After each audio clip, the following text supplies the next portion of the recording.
Bismillahirrahmanirrahim. Assalamualaikum dan selamat sejahtera pada penonton yang saya kasihi sekalian.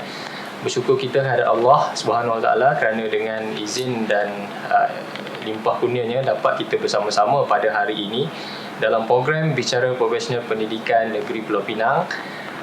Saya Muhammad Akmal bin Ngadiman akan membawa tuan-tuan dan puan-puan untuk meneroka tentang bicara profesional pendidikan kita pada kali ini berkaitan tajuk kecemerlangan dan kegemilangan pendidikan, tanggungjawab siapa. Berdasarkan pembacaan saya, menurut ahli akademik dalam pendidikan David Hopkins telah membawa satu konsep yang jelas di mana penambahbaikan dan kelangsungan sesebuah sekolah boleh dianggap sebagai satu jalan kepada perubahan penambahbaikan sesebuah sekolah yang telah dirancang. Yang kedua, sesuai semasa banyak inisiatif dan inovasi yang hendak diimplementasikan kerana wujud elemen perubahan. Yang ketiga, satu keperluan untuk mendapatkan sokongan atau bantuan luar. Dan yang keempat, penekanan ke atas strategi untuk menguatkan kapasiti sekolah untuk mengendalikan perubahan, dan seterusnya memberikan perhatian dan mengambil berat tentang cara meningkatkan pencapaian pelajar. Justru dengan itu, bagi merungkai dengan lebih lanjut berkaitan topik kita pada hari ini, saya dengan ini ingin memperkenalkan tetamu istimewa yang saya pasti telah dikenali oleh majoriti warga pendidikan di negara kita secara umumnya dan secara khususnya di Pulau Mutiara ini. Beliau yang saya maksudkan ialah Tuan Abdul Rashid bin Abdul Samad, Pengarah Pendidikan Jabatan Pendidikan Negeri Pulau Pinang. Selamat datang Tuan ke program Bicara Profesional pada hari ini. Okey, kata orang tak kenal maka tak cinta.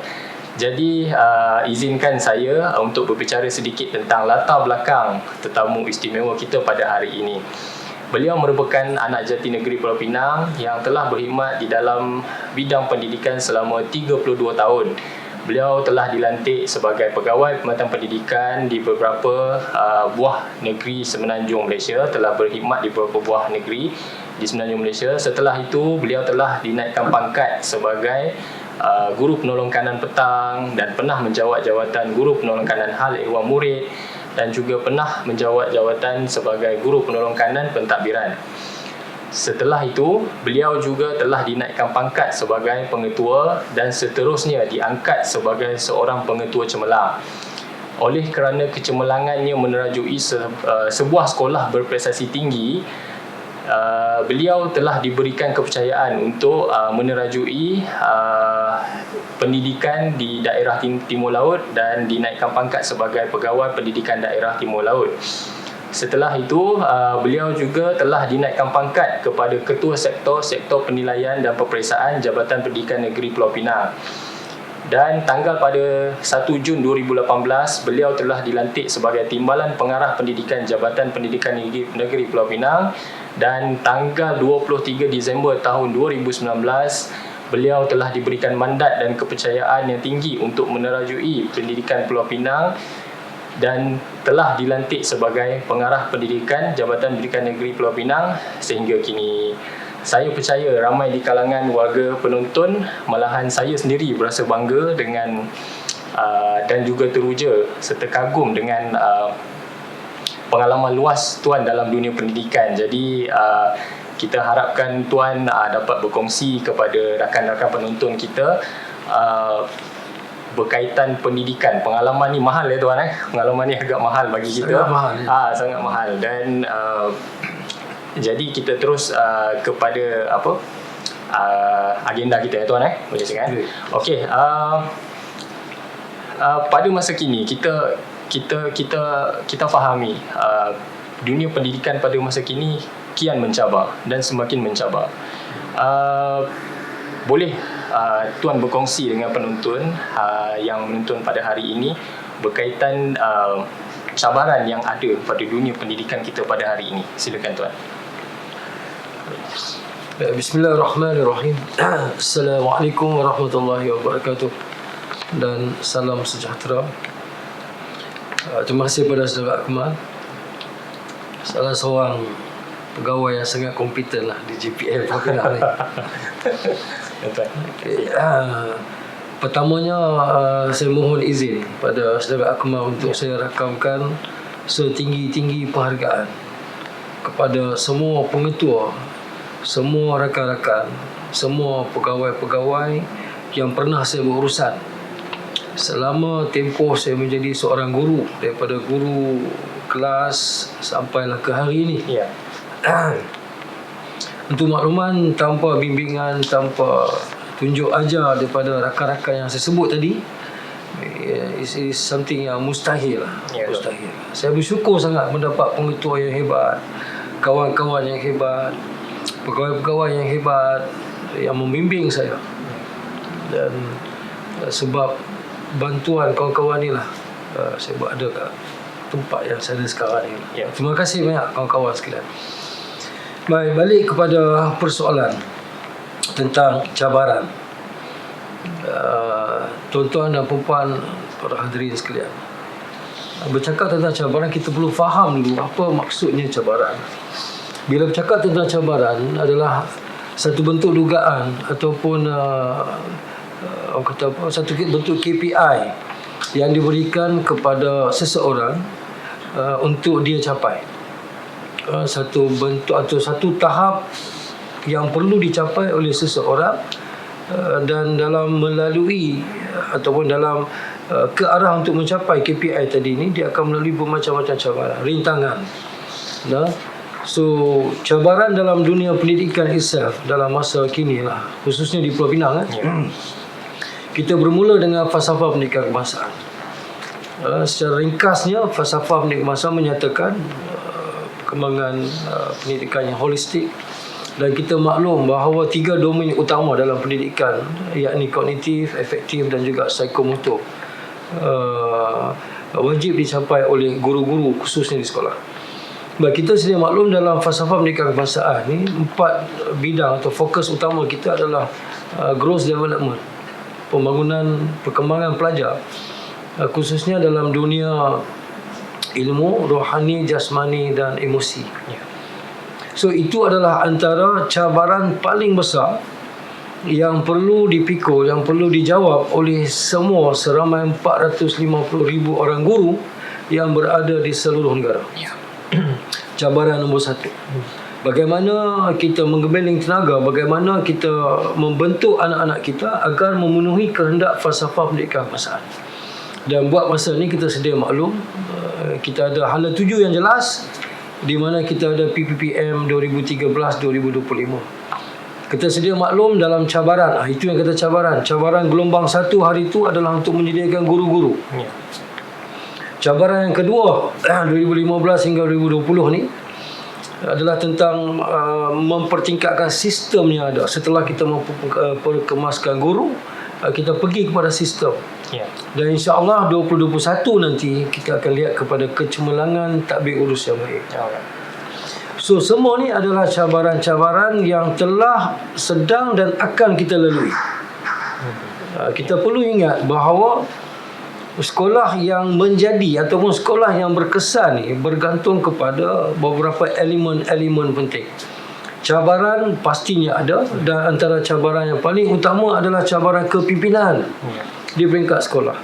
Cabaran dunia pedagogi guru-guru di peringkat sekolah. Cabaran fizikal, kemudahan prasarana yang berada dengan anak-anak kita di sekolah. Cabaran hubungan antara sekolah dengan dunia luar, dengan komuniti luar.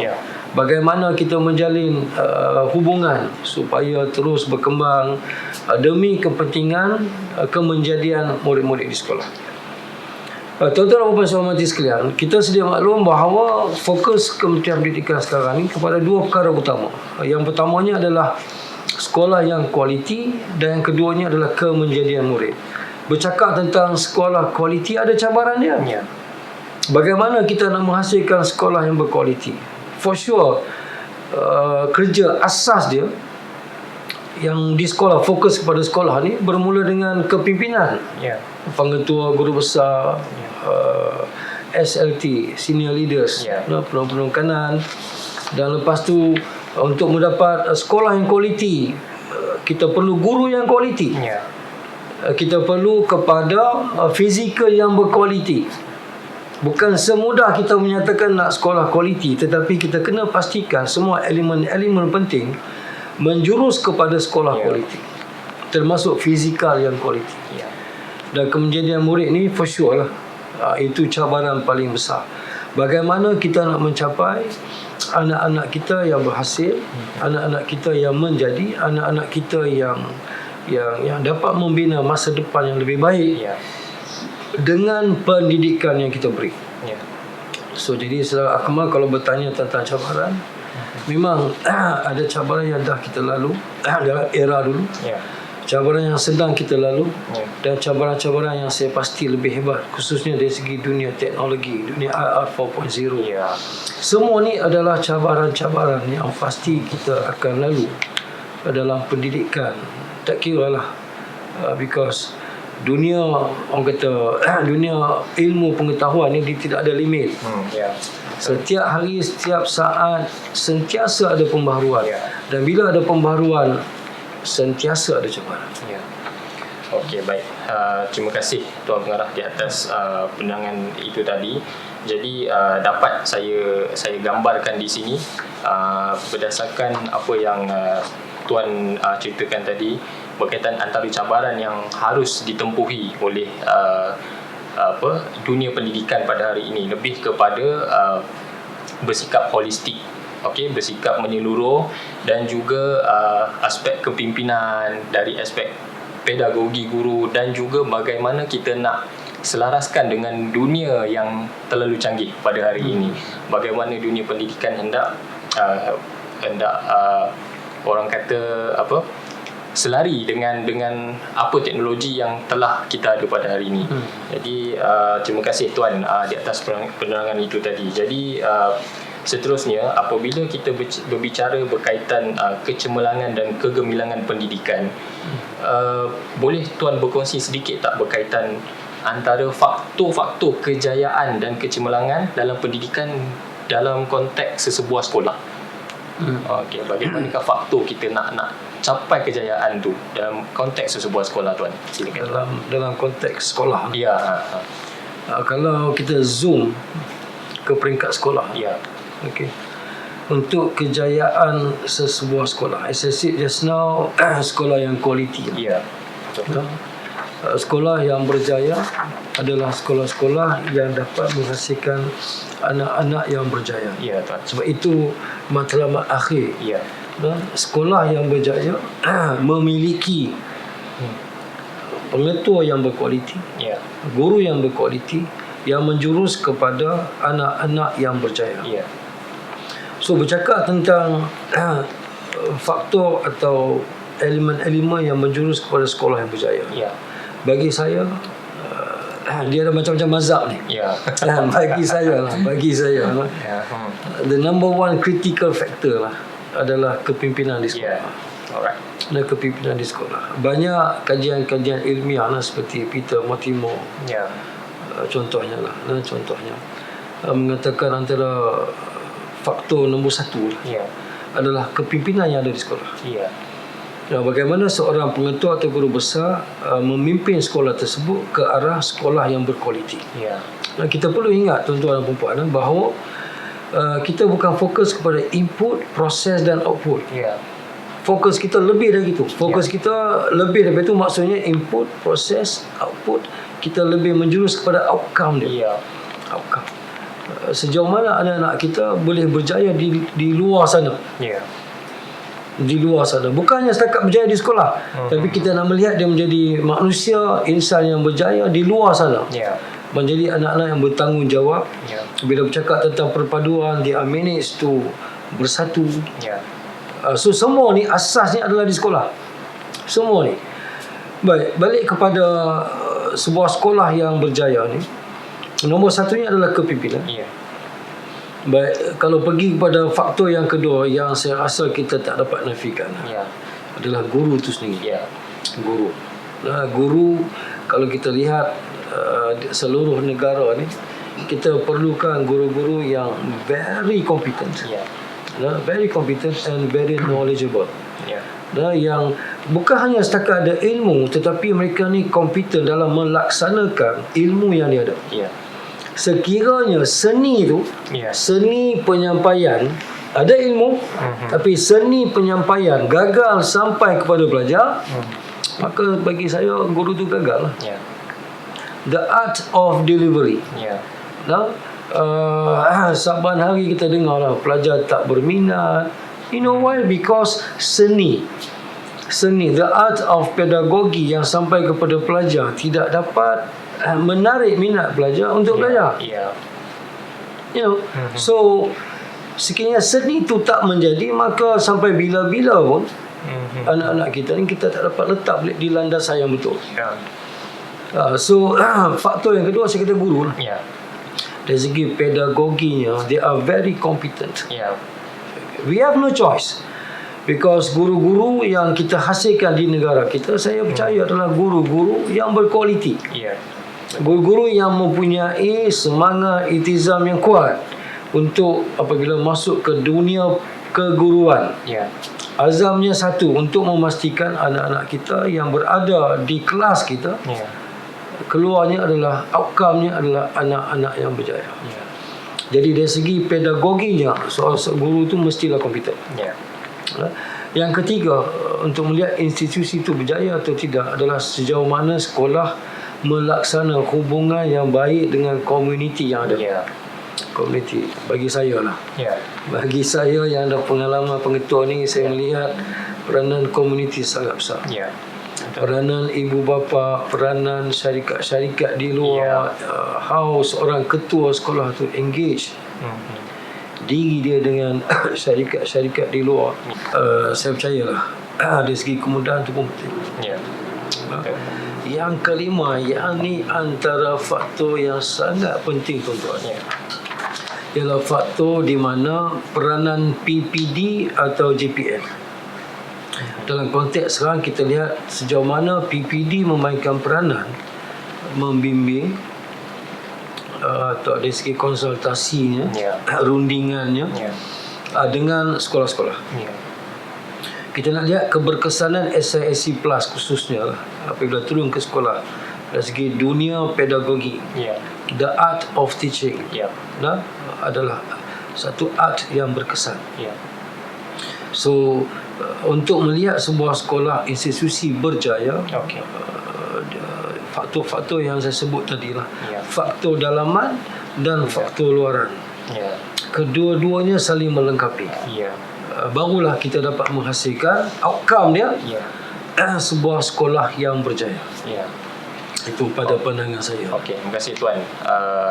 Berkaitan pandangan itu tadi, sebentar tadi Tuan ada menyatakan bahawa aspek kepimpinan sekolah atau pentadbir sekolah di kalangan pengetua guru besar tu merupakan faktor yang, antara faktor yang terutama lah yang menyumbang kepada kejayaan sesebuah sekolah. Ia selari dengan pembacaan yang saya jumpa. Sepak Dapes telah mengatakan kepimpinan pendidikan merupakan satu interaksi antara tuntutan persekitaran dengan keupayaan kemahiran, nilai dan hala tuju pentadbiran sekolah, dan mereka menjelaskan lagi bahawa kepimpinan sekolah merupakan satu proses pengaruh yang kompleks dan tindakan yang diambil untuk memperbaiki keberkesanan sekolah secara sukarela di kalangan warga sekolah itu sendiri. So jelaslah seperti yang Tuan gambarkan tadi, aspek kepimpinan tu merupakan faktor yang utama. Jadi persoalan yang seterusnya, Tuan pernah berpengalaman sebagai peneraju kepimpinan di sekolah sebagai pengetua penolong kanan, dan juga sebagai peneraju di Pejabat Pendidikan Daerah, dan sekarang menerajui sebuah institusi pendidikan di peringkat negeri.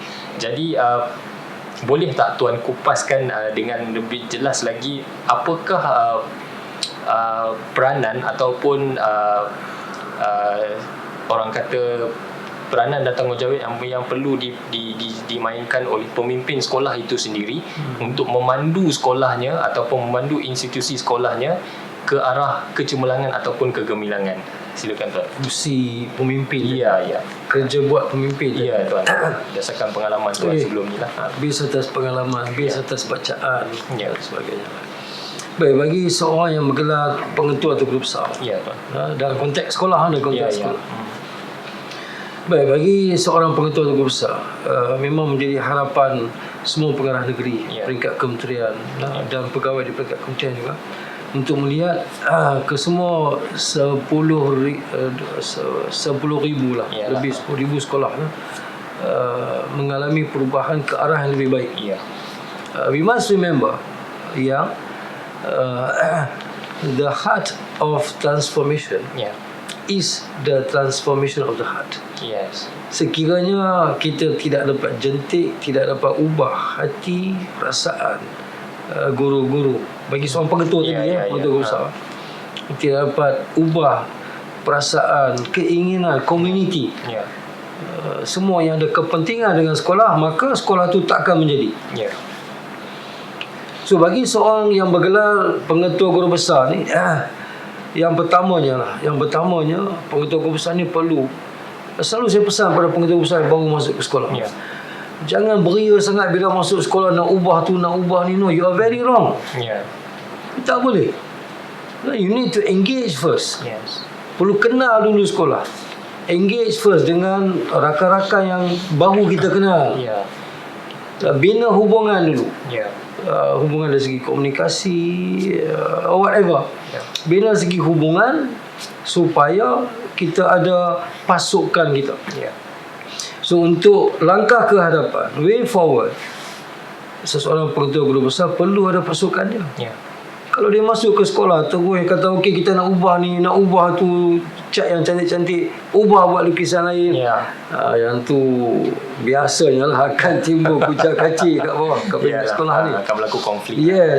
So kita nak elak konflik dan sebagainya. So apa yang patut, pertama dia kena kenal sekolah. Kenal sekolah tu. Tak kenal tak cinta, orang kata kan. Tak kenal tak cinta. So kenali sekolah tu dulu, kenal sabun ini, pegawai, staff yang ada di sana. Okey, setelah dia kenal, dia jelas di mana kekuatan, kekurangan dan sebagainya, barulah dia start mengorak langkah. Antara bendanya yang paling utama adalah melihat balik kepada visi sekolah. Visi apa, visi dia yang dia nak bawa pada sekolah? Apakah kekuatan niche areas yang ada pada sekolah? Dan apakah aset-aset yang boleh dia bangunkan lagi, dari segi gurunya, dari segi kekuatan sekolah, contoh dari segi sukan, dari segi pertandingan-pertandingan tertentu di peringkat antarabangsa. So dia dah ada kajian, satu dapatan tentang hala tuju dia nak bawa sekolah ke arah mana.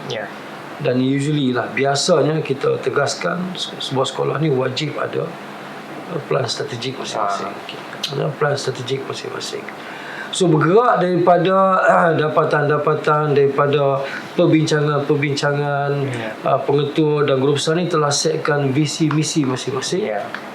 Dah ada hala tuju nak tuju ke mana. Dan sebagai orang nombor satu di sekolah, sewajibnya lah. Sewajibnya, bagi saya yang ni adalah sewajibnya, dia perlu ada KPI. An indicator kepada semua guru, semua pentadbir, apa yang perlu dia orang capai dalam masa tahun tersebut. Apa yang dia nak capai? Contohnya dari segi pencapaian akademik, kita nak capai daripada kedudukan sekian kepada kedudukan sekian. Semua ni wajib berlaku pada awal tahun. Dari segi disiplin, kita nak kurangkan pelajar-pelajar daripada sekian kepada sekian. Contohlah, ni contoh daripada pelibatan sukan dan sebagainya. Perlu ada pencapaian peringkat antarabangsa, kebangsaan. So itu antara KPI yang saya kata sebagai KPI primary, yang perlu dijelaskan dengan semua warga sekolah, dengan semua pihak yang berkepentingan, supaya guru-guru ni nampak jelas.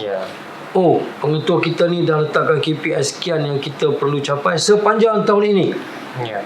So the end product adalah apa yang telah pengetua guru besar tetapkan dalam KPI dia. KPI primary, KPI secondary. Mungkin ada yang secondary yang kurang priority tadi. Boleh dinyatakan sebagai KPI, tak ada masalah. Tapi bergerak daripada KPI itulah, guru-guru akan sambut, komuniti akan sambut, Ya. dan barulah pengetua atur langkah dia. Ya. Stephen Covey berkatalah dalam salah satu petua kepimpinan dia,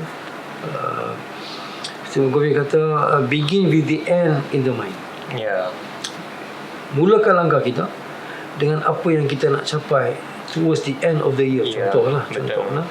So towards the end of the year, di peringkat awal ni kita dah boleh orang kata analisis dan sebagainya untuk kita buat jangkaan, penjajaran dan whatever yang perlu untuk kita capai pada hujung. Ya. So seorang pengetua guru besar yang baik, dia mampu melakukan semua ni, Ya. mampu melaksanakan komunikasi yang baik dengan guru-guru di sekolah, Betul. hubungan yang baik, and then sebagai pengetua juga dia perlu, pengetua guru besar ni lah, perlu kemas. Sekarang ni semua balik dengan kelayakan MPQL. Ya, betul. Jadi saya percayalah ilmu tu memang ada. Ya, betul. Tapi as I said just now, ilmu dan seni is two different things. Yes. Ilmu dan seni two different things. So the art of delivery, the art of leading, Ya. semua ni seni. Ya. Sentuhan-sentuhan, kadang-kadang kita menggunakan pendekatan yang agak ringan Ya. pada suasana, pada ketika dia. Ada masa you need to be autocratic. Ya. You cannot be laissez-faire all the time. Ya, betul. Apa? Kita tidak boleh pilih kepimpinan untuk jadi popular semata-mata untuk menggembirakan guru di bawah yang tak suka pengetua datang memantau di setiap dan sebagainya. Ya. So bagi seorang pengetua yang baik, first, as I said just now, disusuli pula dengan fokus dia. Ya. Fokus dia yang utama adalah kepada pendidikan anak-anak. Ya, betul. Bagaimana dia menjadi seorang pemimpin instruksional. Ya. Bagaimana dia melaksanakan tugas tersebut. Ya. So all these things, semua ni perlu di-pick up oleh seorang pengetua guru besar agar dia sentiasa dihormati, dipandang tinggi oleh guru-guru dan komuniti sekeliling. Ya. I can tell you, Akmal, Ya. segala perubahan yang dia buat ni, masyarakat melihat, Ya. guru melihat, Ya. because you are the role model untuk sebuah sekolah. Ya.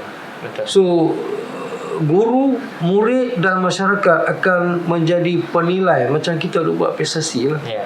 Penilai pertama, penilai kedua kan. Ya. Dia yang akan menilai sejauh mana pengetua guru besar ni adalah seorang yang berkesan Ya. dari segi kepimpinan dia. Ya. Perubahan yang berlaku dapat dilihat oleh guru, perubahan yang berlaku dapat dilihat oleh murid, Ya. perubahan yang berlaku dapat dilihat oleh komuniti. Ya. Bila masuk je si A ni macam-macam, dari segi akademik meningkat, sukanya macam-macam, ke peringkat antarabangsa. Ya. So semua ni adalah berkat kepimpinan seorang pengetua. Bagaimana dia menyusun pasukan dia tadi, Ya. dengan KPI yang jelas, dengan engagement yang baik, dengan keputusan-keputusan yang bijaksana. Ya.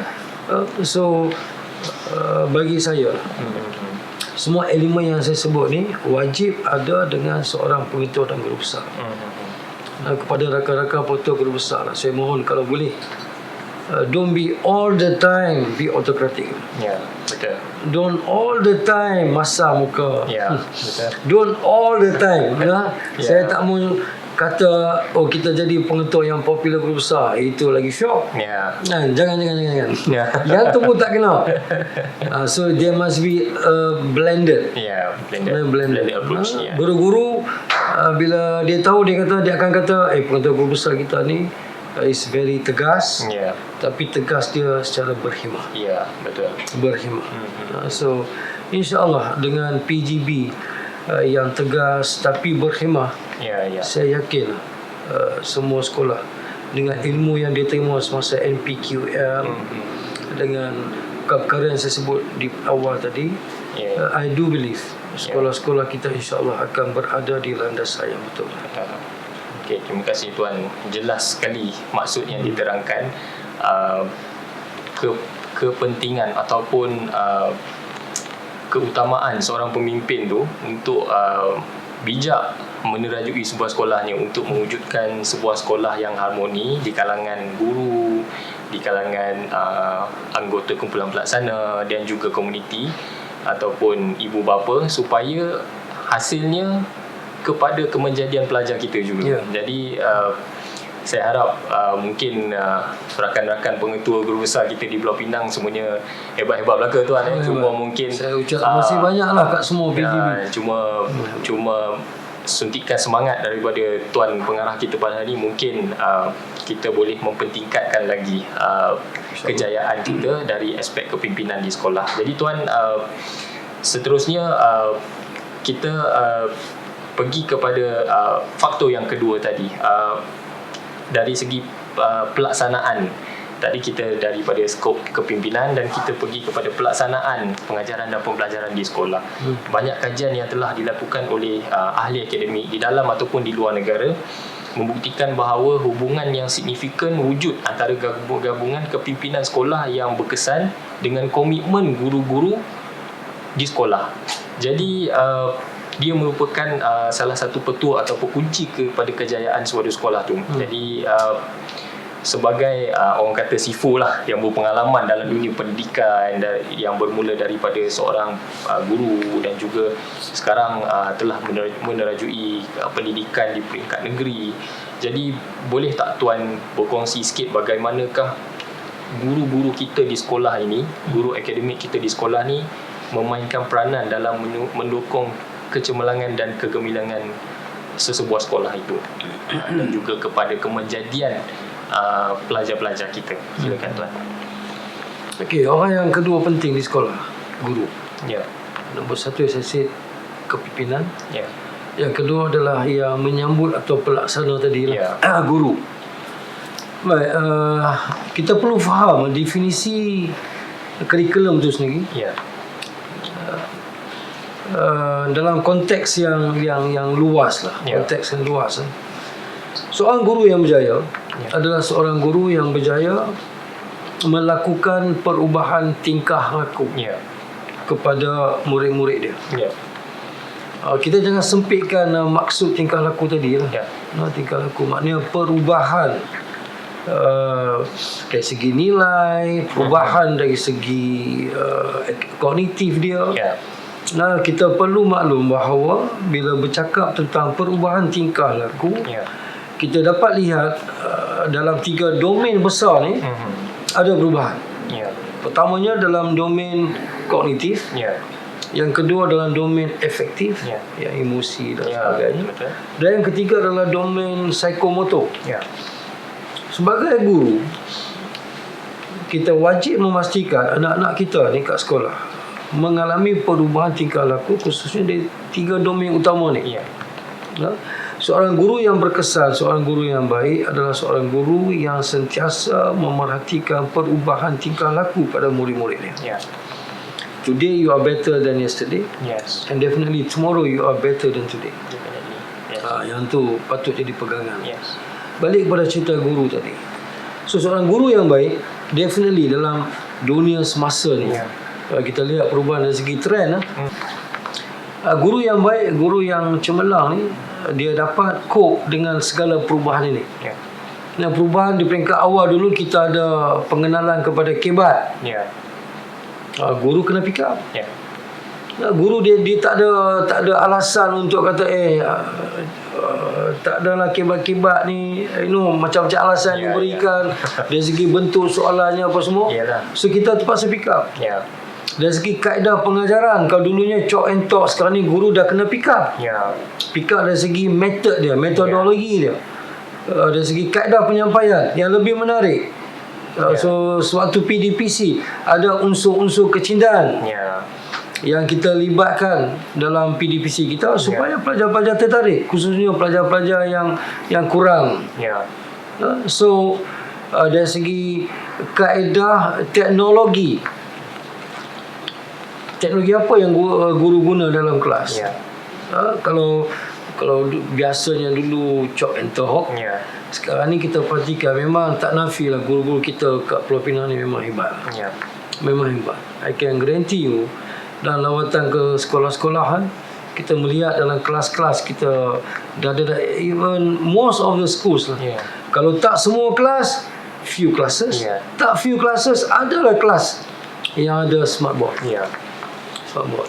So cikgu dia sendiri memainkan peranan sejauh mana berkesan tak berkesan cikgu ni untuk menarik minat pelajar dengan menggunakan perkakasan yang ada ni. So guru yang baik dari segi dunia pedagogi dia, kaedah dia mengajar. Kalau kaedah A ni tak sesuai, dia akan berfikir tentang kaedah B. Kalau kaedah B tak sesuai, dia akan fikirkan kaedah-kaedah yang dapat menarik minat pelajar untuk stay fokus dalam kelas. So guru yang baik bagi saya lah, guru yang berkesan. Kita dapat lihat dari segi peningkatan, nombor satu adalah dari segi peningkatan akademik dia tu sendiri. Nah, because the gist of sending our kids to school, walaupun orang kata nak lihat pada perubahan tingkah laku, dia menjadi seorang manusia yang baik, yang tu memang yes, siapa pun tak nafi. So semua perubahan-perubahan ni, tugas dia adalah tugas utama bagi seorang guru. Tunjuk guru tak boleh kata alamak itu ini, because we don't have any choice. Betul. Kita tidak ada pilihan. Tanggungjawab seorang guru adalah untuk memastikan, bagi saya memastikan perubahan tingkah laku untuk domain-domain yang saya sebut tadi. Dan khususnya, tak boleh kata khusus lah, bagi saya lah dia mencakupi kesemua. Mencakupi kesemua. No? Because definitely kadang-kadang ada pelajar yang datang dengan masalah disiplin. So kita tak boleh fokus pada akademik, kita abaikan aspek disiplin. So we have to be general dalam semua bidang. Dalam semua bidang kita perlu fokus supaya pelajar-pelajar yang bakal keluar nanti, dari segi akademiknya dia baik, dari segi disiplinnya, sasiah dia baik, dan dari segi emosi dia pun.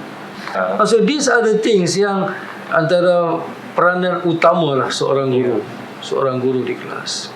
Dan saya mohonlah kepada rakan-rakan guru di seluruh Pulau Pinang, please engage yourself dengan pelajar-pelajar, bukan hanya dalam dunia kognitif tapi juga dalam bidang efektif. Sebelum kita memulakan PDPC, bertanya-tanyalah khabar dengan anak-anak kita.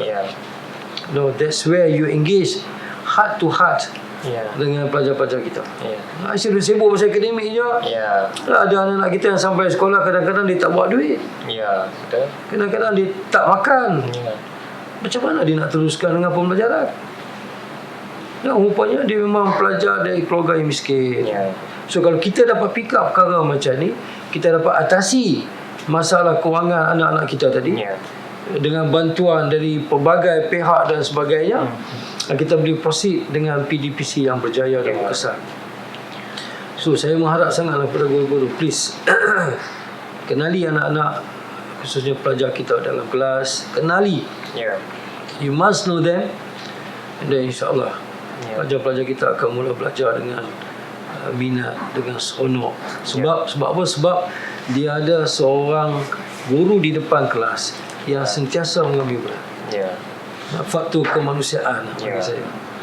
Okey, terima kasih tuan. Betapa jelas pada pandangan saya, peranan seorang guru tu sangat-sangat penting kepada kemenjadian murid. Jadi guru ni sebagai pelaksana, jiwa pendidik itu akan menentukan kejayaan sesuatu pelajar tu, kerana pada pendapat saya kemahiran dan kebolehan pelajar ni berbeza-beza pada individu. Jadi gurulah antara insan yang paling bijak untuk menentukan di manakah kunci untuk menentukan pelajar ni terus berjaya di dalam kemahiran yang ataupun anugerah yang diberi kepada diri pelajar tu sendirilah. Okey, jadi tuan, dan saya rasa guru-guru yang menonton hari ini mungkin berasa lebih bersemangatlah di atas kupasan dan juga idea yang telah diberikan oleh tuan pengarah kita tadi. Okey tuan, kita pergi kepada skop yang seterusnya.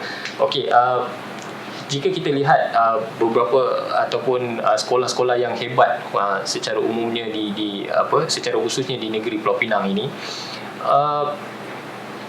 kewujudan faktor komuniti seperti yang Tuan sebut tadi, komuniti setempat seperti PIBG, mungkin NGO ataupun lembaga pengelola sekolah yang memberi sokongan yang sangat orang kata sangat hebat ataupun sokongan yang tinggi kepada sekolah, mampu untuk meningkatkan kejayaan sesuatu sekolah tu.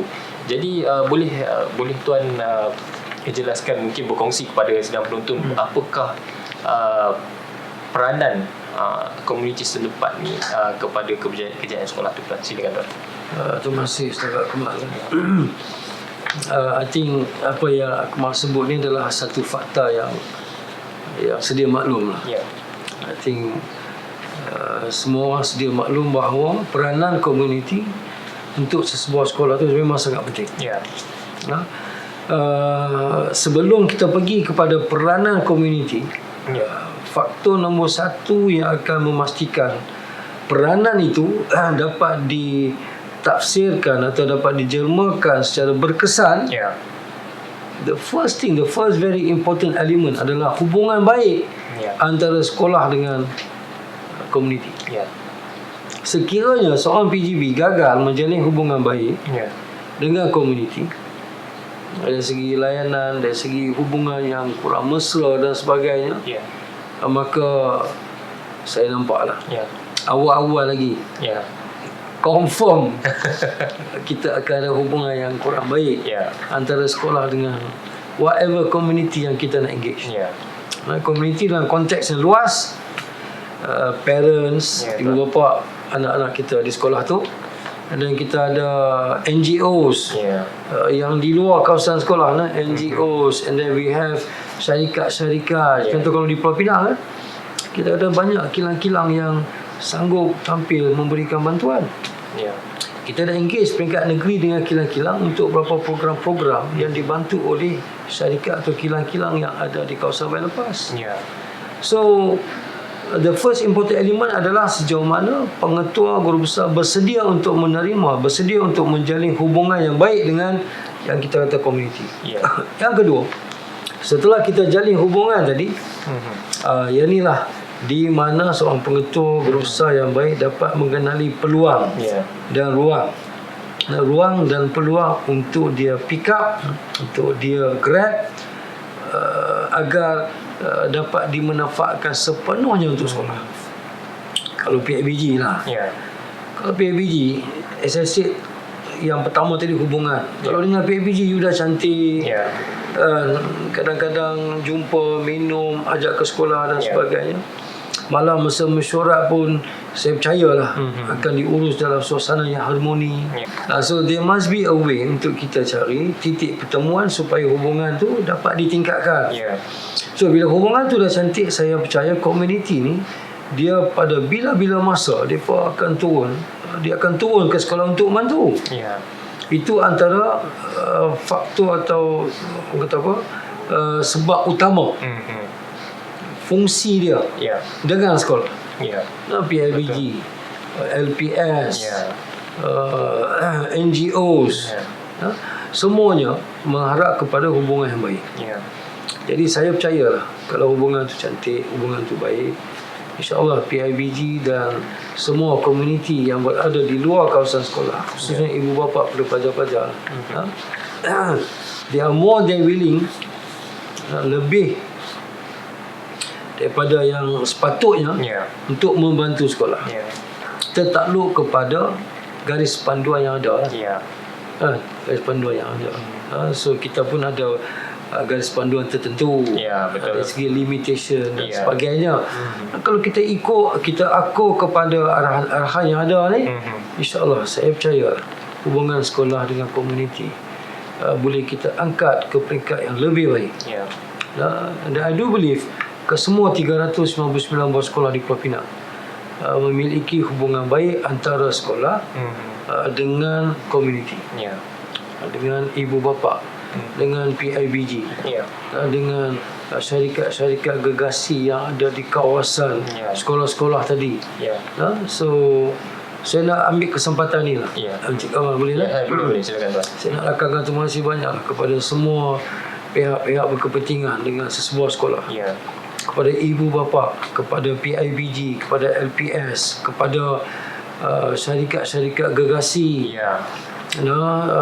badan berkanun. Yang saya lihat dalam konteks pendidikan negeri Pulau Pinang, kita mendapat banyak sokongan yang turun beri bantuan dari segi kewangan, dari segi fizikal, dan bermacam-macam lagi. Dan tanpa sokongan daripada komuniti, konteks yang lebih luas adalah semua yang saya sebut tadi, betul. InsyaAllah lah kita tak mungkin dapat satu kedudukan yang baik as it is the moment. Okey, terima kasih Tuan di atas penerangan itu tadi. Memang jelas di sini digambarkan bahawa sekolah yang mempunyai komuniti yang menyokong ataupun membantu bekerjasama dengan pihak sekolah, ia merupakan satu kelebihan kepada sebuah sekolah itu. Jadi saya ulang balik yang Tuan cakap tadi berkaitan sekolah di Pulau Pinang yang mampu engage kepada komuniti luar. Saya percaya sekolah-sekolah di negeri Pulau Pinang ini secara khususnya mampu untuk meneruskan hubungan baik ataupun menggunakan orang kata kelebihan ataupun kepercayaan komuniti setempat ni untuk membantu mereka dalam kejayaan sebuah sekolah. Walaupun mungkin sumbangan yang diberikan itu daripada sekecil-kecil perkara sehinggalah sebesar-besar perkara, kita tetap hargai dan hubungan yang baik itu kita kena kekalkan, ya Tuan. Okey, seterusnya Tuan, pada saya mungkin yang terakhir lah. Okey, pada Tuan lah, kita bukalah peluang kepada Tuan untuk jika ada sebarang ucapan ataupun hasrat Tuan kepada semua warga pendidik kita secara umumnya di negara kita dan khususnya di negeri Pulau Pinang, apakah harapan Tuan kepada semua warga pendidik? So daripada segenap lapisan lah, daripada pegawai di jabatannya, di PPD-nya, kepimpinan di sekolah, guru-guru kita, maupun kita punya anak-anak kita yang bersekolah lah, mungkin ada yang menonton hari ini. Apakah harapan Tuan selaku peneraju pendidikan di negeri Pulau Pinang? Silakan Tuan. Bercakap tentang harapan, it's a very big thing. Bercakap tentang harapan untuk pendidikan. Sewaktu saya mula mengajar tahun way back in 1987 lah. Di SMK Bengkarak, Pahang. Duduknya pun dekat dengan Sungai Pahang. Okay.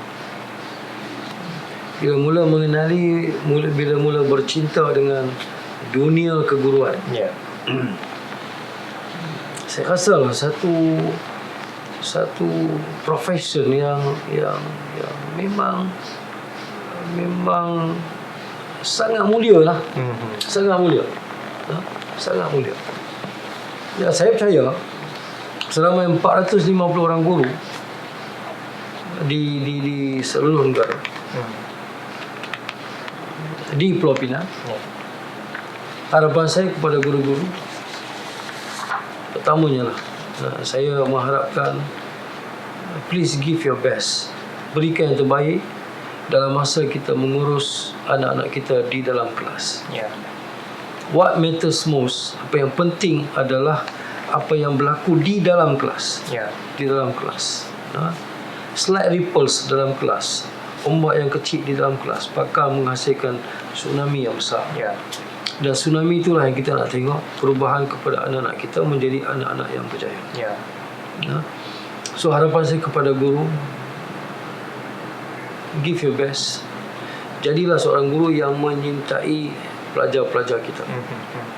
Datanglah ke sekolah dengan satu azam untuk melihat perubahan tingkah laku kepada pelajar-pelajar kita. So insya-Allah kalau kita ada azam yang sedemikian, saya percayalah guru-guru bakal memberikan yang terbaik kepada pendidikan negara. Yang tu tentang guru-guru. Kepada kepimpinan, saya mengharapkan pimpinlah sekolah secara bijaksana, Ya. pimpinlah ke arah kebaikan, ke arah satu sekolah yang lebih baik daripada hari semalam, Ya. kepada sebuah sekolah yang melihat kepada keberhasilan atau kemenjadian murid-murid kita, Ya. fokusnya kepada sebuah sekolah yang berkualiti, kepada barisan kepimpinan, Ya. kepada anak-anak pula saya mendoakanlah datang datang dengan harapan, pulang dengan kejayaan. Ya. Lebih kurang macam tu Ya. lah. So anak-anak kita yang datang ke sekolah, I think every each one of us, kita melihat dia orang pergi sekolah dengan harapan. Ya.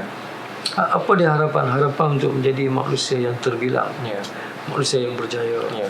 manusia yang boleh naik pentas untuk menerima hadiah subjek-subjek tertentu, Ya.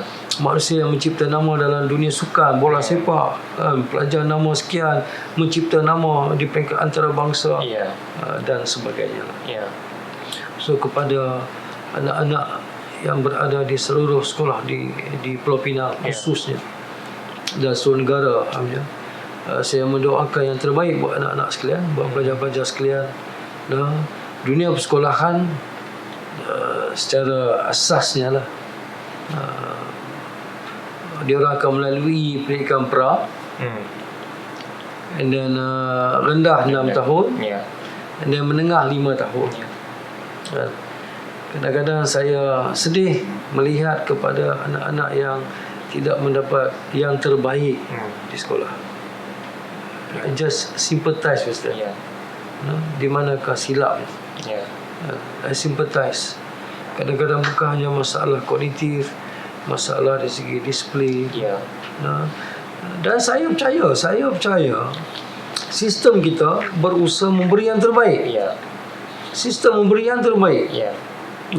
Saya penuh yakinlah pengurusan PKM di sekolah sentiasa berusaha.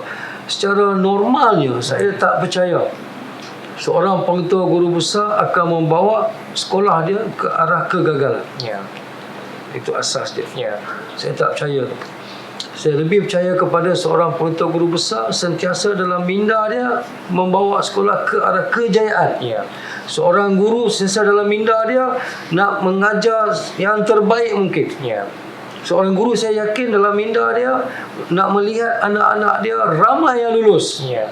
So it is illogical, memang tak masuk akal ada cikgu yang nak tengok anak dia tak jadi manusia, nak gagal. No, I don't believe. Ya. Saya tak percaya tu. Saya tak percaya sama sekali. I do believe my teachers in Pulau Pinang, they are giving their best.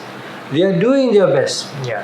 Dan pelajar-pelajar kita yang datang ke sekolah pun, as I said, datang dengan harapan dia nak pulang dengan kejayaan. Ya. Kita doakan Ya. yang terbaik untuk warga sekolah, untuk PPD dan JPN. I think they know me very well. Ya. Dari segi kaedah melaksanakan tugas, 3K yang selalu saya tekankan. Ya. 3K, these 3 Ks. The first K, you must be committed. Ya.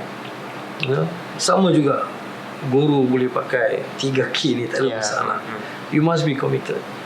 Cinta pada profession. Cinta kalau JPN atau pegawai di PPD, you cinta, you kenal sangat kerja buat masing-masing. You are committed towards the job. And then secondly, you are competent. Ya. Setakat komitmen alone is not enough. Ya. You boleh commit tapi tanpa kompetensi. Ya. If you're not competent, you tak dapat laksanakan kerja you di JPN atau PPD dengan baik. Ya. Mungkin salahnya di peringkat you sendiri. You are not learning. Bila kita tak mau belajar, kita tak mau enhance diri sendiri, Ya. dari segi capacity building, maka kita gagal. Ya. So warga JPN dan PPD, the third K is you must be consistent. Ya. You must be consistent. So these 3 Ks, commitment, competent, Yeah. dan consistent. Sekiranya ada dengan semua pegawai-pegawai di PPD dan JPN, saya percaya. Dan kita jangan lupa, trust nombor 1 adalah nilai. Ya. Nilai. nilai masyarakat kita, nilai budaya Malaysia ni, kita saling menghormati, dan berteraskan kepada aspek perpaduan. Kita jangan lupa tu, jangan pada bila-bila masa kita lupa bahawa payung besar yang melindungi kita adalah nilai. Nilai. Bagaimana A menghormati B, bagaimana pelajar-pelajar kita dalam satu kelas yang ada Cina, India, Melayu menghormati sesama mereka. Dan itu adalah teras pendidikan perpaduan. So saya mengharapkan kepada semua yang saya sebutkan tadi, khususnya dalam dunia pendidikan, dari pegawai kepada kepimpinan sekolah, guru, murid dan komuniti. Cabaran tetap ada. Cabaran tu jangan kata aku dah berjaya, tak ada cabaran dan sebagainya. Kejayaan mungkin kita rasa tapi sekejap mungkin. Because the challenges keep coming on. Cabaran tetap ada dan akan berterusan. Saya mendoakanlah untuk pendidikan khususnya di negeri Pulau Pinang. Kita akan meletakkan pendidikan di negeri Pulau Pinang dari segi KPI pengarahnya. Kita bakal mencapai semua yang telah kita sasarkan, dan yang ni hanya boleh tercapai dengan komitmen daripada semua pihak yang saya sebut tadi.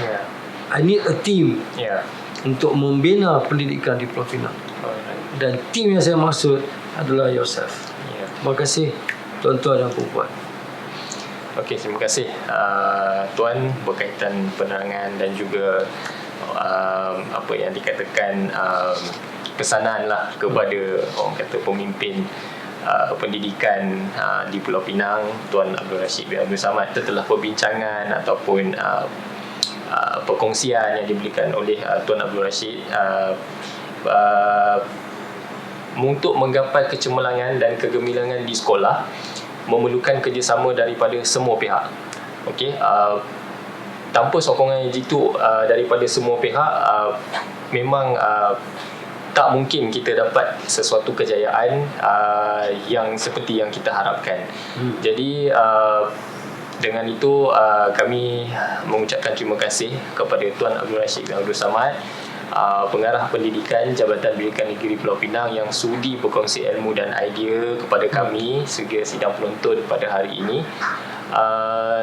Saya doakan Tuan terus berjaya dalam menerajui pendidikan di negeri Pulau Pinang dan mungkin seterusnya ke peringkat yang lebih tinggilah.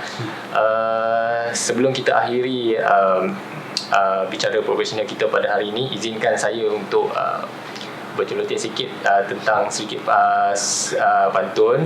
Okey, lautan luas warnanya biru, ombak dan gelora berpisah tiada. Harapan kami ilmu bermutu, pendidikan Pulau Pinang di persada antarabangsa. Terima kasih kepada yang sudi menonton yang pada hari ini. Semoga ilmu yang kita perolehi pada hari ini dapat dimanfaatkan demi kecemerlangan dan kegemilangan pendidikan di negara kita, khususnya di negeri Pulau Pinang. Semoga kita bertemu lagi di bual bicara yang seterusnya. Assalamualaikum dan selamat sejahtera. Waalaikumsalam.